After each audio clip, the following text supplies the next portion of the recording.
નમસ્કાર અમારે સદાયને માટે આદરણીય અમારા વંદનીય એવા પેન્શનર મિત્રો નિવૃત્ત કર્મચારી મિત્રો ભાઈઓ તથા બહેનો સ્વાગત છે આપ સૌનું આપણી આ યુટ્યુબ ચેનલ ભાવેશ મકવાણા ન્યૂઝમાં। તો સૌથી પહેલાં બધાને જય શ્રી કૃષ્ણ, જય માતાજી, હર હર મહાદેવ। તો આજની તારીખ 11/3/2026। તો આ સાંજના પેન્શન સમાચારમાં વાત કરીશું પેન્શનરો અને નિવૃત્ત કર્મચારીઓ માટે જાહેર થયું છે એક નવું પેન્શન ટેબલ તેમના વિશે। તો આજનો વિડીયો તમે ખાસ કરીને અંત સુધી જોઈ લેજો અને હજી સુધી આપણી આ ચેનલ તમે સબસ્ક્રાઈબ ન કરી હોય તો ડેઈલી આવી જ અપડેટો મેળવવા માટે આપણી આ યુટ્યુબ ચેનલ પણ અત્યારે સબસ્ક્રાઈબ કરી લેજો મિત્રો। તો શરૂ કરીએ આજનો આ વિડીયો। તો સૌથી પહેલાં વાત કરીએ તો જેમ જેમ નવા પગાર પંચના અમલીકરણની તારીખ નજીક આવી રહી છે તેમ તેમ તેના વિશે ચર્ચાઓ પણ તેજ બની છે। તો હવે એવું પણ કહેવામાં આવી રહ્યું છે કે નવા પગાર પંચ હેઠળ ફિટમેન્ટ ફેક્ટરનું ગણિત બદલાશે। તો વધુમાં કુટુંબ અંગે એકમ અંગે પણ ફેરફારો છે તે જોવા મળી શકે છે મિત્રો। તો ખાસ કરીને હવે જેમ જેમ 8મા પગાર પંચનો અમલની તારીખ જે છે તે નજીક આવી રહી છે તેમ તેમ તેના વિશે ચર્ચાઓ પણ ઘણી વધી રહી છે અને હવે એવું કહેવામાં આવી રહ્યું છે કે જ્યારે નવું પગાર પંચ લાગુ થશે ત્યારે ફિટમેન્ટ ફેક્ટરનું સંપૂર્ણ ગણિત બદલાશે અને વધુમાં કુટુંબ એકમ અંગે પણ ફેરફારો છે તે જોવા મળી શકે છે મિત્રો। તો નવા પગાર પંચને તેનો રિપોર્ટ તૈયાર કરવામાં હજુ થોડોક સમય લાગશે। તો સરકાર નવા પગાર પંચ દ્વારા રજૂ કરાયેલા રિપોર્ટની સમીક્ષા કરશે અને પછી તેનો અમલ કરશે।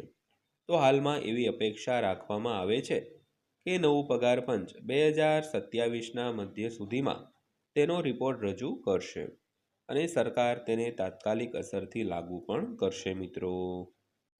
ત્યારબાદ વાત કરીએ તો કુટુંબ એકમ સૂત્રમાં ફેરફાર થઈ શકે છે। તો હાલમાં કર્મચારીઓમાં નવા પગાર પંચ માટે ફેમિલી યુનિટ ફોર્મ્યુલા બદલવા અંગે ચર્ચા ચાલી રહી છે।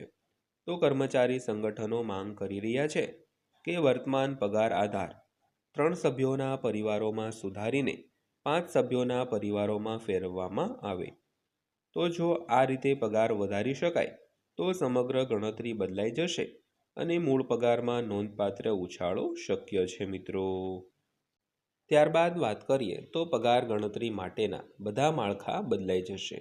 તો જો સરકાર કર્મચારીઓની આ માંગણી સ્વીકારે છે તો આ ફેરફાર ફક્ત પગારમાં સંખ્યાબંધ વધારો નહીં હોય પરંતુ ફિટમેન્ટ ફેક્ટર, લઘુત્તમ વેતન અને કુલ પગાર માળખું પણ સંપૂર્ણપણે બદલાઈ જશે।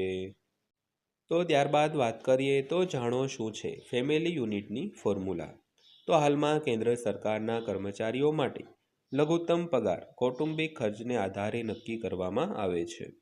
તો હાલમાં એક કુટુંબ એકમમાં 3 સભ્યોનો સમાવેશ થાય છે જેમાં કર્મચારીનો જે કુટુંબ હોય તેમાં જીવનસાથી અને એક બાળકનો સમાવેશ થાય છે। જોકે કૌટુંબિક જવાબદારીઓ ઘણીવાર આનાથી આગળ વધે છે। તો કર્મચારીઓમાં ઘણીવાર માતા પિતા અને ક્યારેક 2 બાળકો હોય છે। તો આવા કિસ્સાઓમાં ઓછામાં ઓછા 5 સભ્યોના પરિવારને આધાર માનવો જોઈએ મિત્રો। તો જો કુટુંબ એકમોની સંખ્યા 3થી વધારીને 5 કરવામાં આવે તો પગારની ગણતરીઓ સંપૂર્ણપણે બદલાઈ જશે। તો દરેક કુટુંબ એકમનો ખર્ચ લગભગ 33% માનવામાં આવે છે। તો આવી સ્થિતિમાં પગારમાં 66%નો વધારો થશે। તો અંદાજિત પગાર નક્કી કરવામાં આનો નોંધપાત્ર ફાળો રહેશે। તો એ નોંધવું જોઈએ કે 7મા પગાર પંચમાં ફિટમેન્ટ ફેક્ટરને આધારે પગારમાં વધારો કરવામાં આવ્યો હતો। તો જ્યાં 2.57નું ફિટમેન્ટ ફેક્ટર રાખવામાં આવ્યું હતું પરંતુ જો 8મા પગાર પંચમાં કુટુંબ એકમ વધે છે તો ફિટમેન્ટ ફેક્ટર છે તે બદલાઈ જશે। તો આ આખા ગુણાકારનું ગણિત સમજીએ તો કેન્દ્રીય કર્મચારીઓ માટે હાલમાં એવું માનવામાં આવે છે કે મૂળભૂત ફિટમેન્ટ ફેક્ટર 1.76 હોઈ શકે છે। તો જો ફેમિલી યુનિટમાં 66%નો વધારો કરવામાં આવે અને ઉમેરવામાં આવે તો ફિટમેન્ટ ફેક્ટર 2.42 સુધી વધી શકે છે। તો જો ગ્રોસ ફિટમેન્ટ ફેક્ટર ઉમેરવામાં આવે તો તે 3થી પણ વધી શકે છે।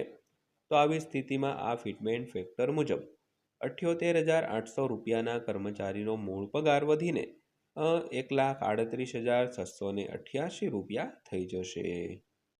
તેવી રીતે ફેમિલી યુનિટની સંખ્યા 5 કરવાથી આ વૃદ્ધિ વધીને 2,31,150 રૂપિયા થઈ જશે, જેની ગણતરી પ્રતિ યુનિટ 46,230 ને 46,230 રૂપિયા થશે. તો જો ગ્રોસ ફિટમેન્ટ ફેક્ટર ઉમેરવામાં આવે અને તે 3.09 થાય તો 78,800 રૂપિયા કમાતા કર્મચારીઓનો પગાર દર મહિને 2,43,492 રૂપિયા સુધી પહોંચી શકે છે મિત્રો. ત્યારબાદ જોઈએ તો જો લઘુત્તમ પગાર માટે આજ અમલમાં મૂકવામાં આવે તો 18,000 રૂપિયાથી વધીને 54,000 રૂપિયાથી વધુ થઈ જશે. જો કે આવું થવાની શક્યતા ખૂબ ઓછી છે, તો કર્મચારીઓ સમયાંતરે તેમના અધિકારો માટે માંગણી કરતા રહે છે. તો હાલમાં કર્મચારીઓ માને છે કે વર્તમાન ગણતરીઓ જીવનશૈલીના ખર્ચ સાથે મેળ ખાતી નથી. તો શિક્ષણ પર ખર્ચ વધ્યો છે, આરોગ્ય ખર્ચ પણ વધ્યો છે અને વૃદ્ધ માતા પિતાની જવાબદારી પણ વધી ગઈ છે. તો શહેરી જીવન ખૂબ મોંઘું થઈ ગયું છે. 1.2 કરોડ કર્મચારીઓ અને પેન્શનરો 8મા પગાર પંચના તાત્કાલિક અમલીકરણની માંગ પણ કરી રહ્યા છે મિત્રો. તો મિત્રો આ હતી આજની માહિતી પસંદ આવી હોય, વિડીયો સારો લાગ્યો હોય તો વિડીયોને એક લાઈક કરજો અને આવી જ માહિતીઓ મેળવવા માટે આપણી આ ચેનલ સબસ્ક્રાઈબ કરી લેજો. તો ફરીવાર પાછા મળીશું એક નવા વિડીયો સાથે, નવી માહિતી સાથે. ત્યાં સુધી સૌને જય હિન્દ, વંદે માતરમ.